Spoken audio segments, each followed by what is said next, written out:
Hi, I'm Ronnie from Ronnie's Garage. We're holding our monthly tech meet at my shop, and we're going to be talking about a Silver Cloud 3 engine and a cracked block. So, as I said, they use the same basic engine. So what I've done in the past, and what I did for that other customer, is I took a Silver Cloud 2 block, which is slightly different, very slightly. Let's see if you can see it here. The basic configuration, all the parts fit. The Cloud 2 engine has different pistons and wrist pins, so they have smaller wrist pins. And then the Cloud 2 block, the first series, had cam bearings that press in.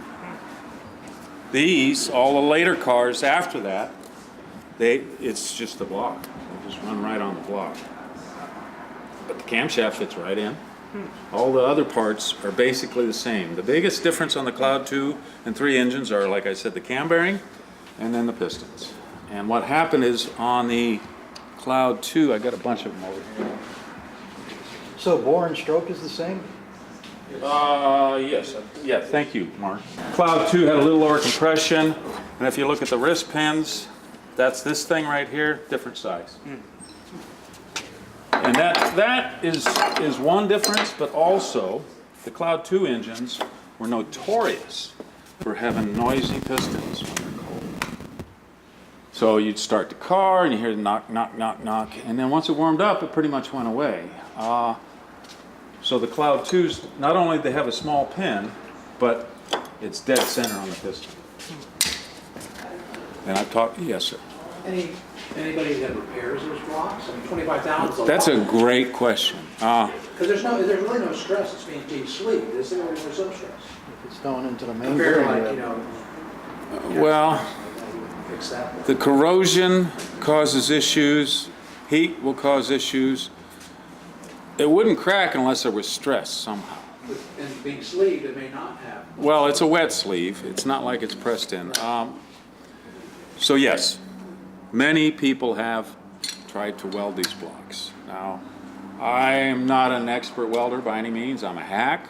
But I know when I try to weld something that's been corroded like this, it won't stick and it falls apart. You got it. Well, back many, many years ago, when I first started working as an aircraft mechanic, I worked at a shop that overhauled piston aircraft engines, the flat 6s and flat 4s, and they would grind out the craft and then weld it up. But there was no corrosion issue because those were all air-cooled units. Right, so right. You didn't have that. And you can do that, yes. Yeah. But here, Maybe different here with the corrosion issues. I would challenge anyone to grind that out and weld that in there. Yeah, and then you got to machine it somehow. Well, machining is easy. That's the easy. That's the easy part. The problem is when you're welding something like this, it's controlling the heat. Yeah. Because it's going to want to just dissipate. It's going everywhere. Yes, it's really hard to weld a big chunk of aluminum like this. Welding two pieces together, that's a piece of cake, right? Especially two similar sized things. But I've seen a lot of people weld them and then machine them, and they just don't work. They just don't work. First of all, the block will twist by not being able to control that heat. So you'd have to heat that block super hot before you even start welding, and then you got to have gear to do it. Plus you got to have access. It's really hard. It's really hard. I've seen a lot of people try, and nobody so far that I have seen has been successful. There's always problems. Always problems. What would the cost be for a salvage one that's taken from a car that no longer is operable? 5 G's for a used block. Yeah, Tony has them. So. Yeah. But they're getting rarer and rarer. Yeah, he charges 8. Oh, he charges 8, so I undercharge. But I'm using a 2 block. So if the 2 block is essentially the same, bore centers are the same diameter, stroke, and you use all the internals from the 3. And as far as, so basically you have a 3, but you have replaceable cam bearings as a bonus. Well, that's a bonus or a negative. They had some problems with some of them. But this car's got mileage on it, and there's no problem with it. The other difference, like I said, the wrist pin is centered on the Cloud 2, on the Cloud 3, and all the other cars after that, all the V8s after that, they put a bigger wrist pin and then the offset. And the offset prevents that kick when it fires, because it's the rod is in a different position. It's ready to roll. Instead of being coming to the top, it's already out past it and it's ready to roll. So that's my take anyways, and I'm not an engineer. Okay, so. Ronnie, for you to see the crack, it wasn't because you washed it and cleaned it, it was because it was getting hot and then the crack was getting bigger for you to see it? Okay, so once we got it apart and we put it in the wash tank, yes. It's hot, so the aluminum expands. It makes it much easier to see. But the crack is in there. If you get in there real close and you have good eyes, which I don't, mine are too old. But a year from now, we're all going to have perfect vision, right? Oh, really? So anyways, this one is junk. This is junk. And it's funny, I still hang on to these things. I don't know why. For some reason, I think maybe there's going to be a miracle fix in the future, or maybe it'll get to the point to where you just have one made. 3D print it, yeah, make it out of plastic. So how, okay, so this is a block that you have. This is the Silver Cloud 2 block that I had, and we pulled it apart, and I'll tell you, we already fit the liners in it, so I don't want to pull it out, but it was way cleaner than this inside. It didn't have near this corrosion. The trick, so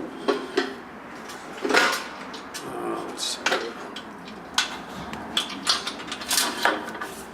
see. The sleeves here are usually cut to fit. If you buy a new one, they're a little long. It's supposed to stand up. This steel part is supposed to stand up from this aluminum part, and that's so that when you put the head gasket on it and it crushes it, you get a good crush. Okay. Plus the aluminum, when it gets hot, it's going to expand and it's going to come up. So it's called a nip. They call that the nip, how much it sticks up above the block. And it should be 2 to 3 thousandths. And let's just see if I can do this. Let's see if my guy did it right. He's already done them all.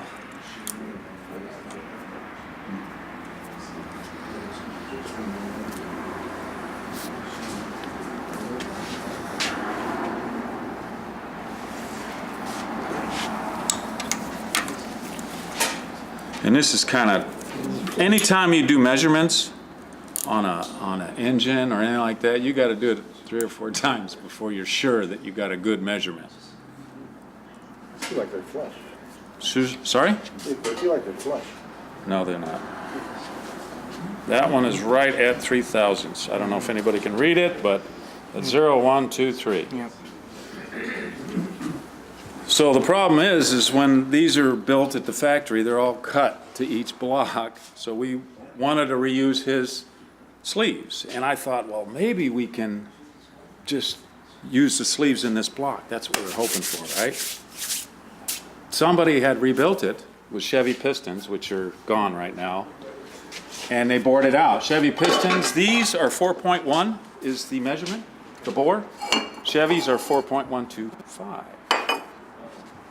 So this is out of the other one. This is the one we pulled out that didn't fit right, because we mixed and matched them to find out, how we could use them. And then we cut some. Obviously, you saw he got some mark. He had to take 1,000ths off of each one of these to get them right. Once he mixed them around and found the ones that were close. But this is the problem with the Chevy. You think that'll make noise? So it's got like 25 or 15 thousandths clearance.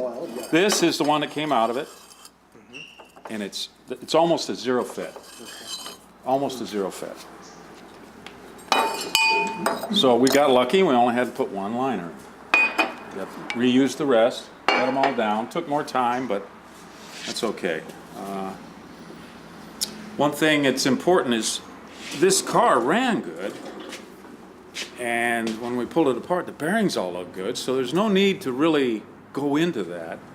But one thing you got to watch out if you're going to reuse a camshaft and lifters is these things ride on this up and down a lot of times.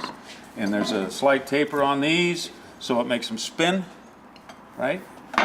and you can see shadows on some of these. Sometimes you can see where there's like a shadow here, so it doesn't really even touch there. It kind of swirls and all that. So if we're going to reuse it, we want to put them all back in the same lobe. You mix them up and they'll just eat each other up. And if you're going to replace the lifters, you generally want to put a reground cam in there so that they can mate to each other. So this is our little trick for putting them in the right place. You think, oh no, what if I do this, right? What if I do that? There's a little hole right at the front of the engine.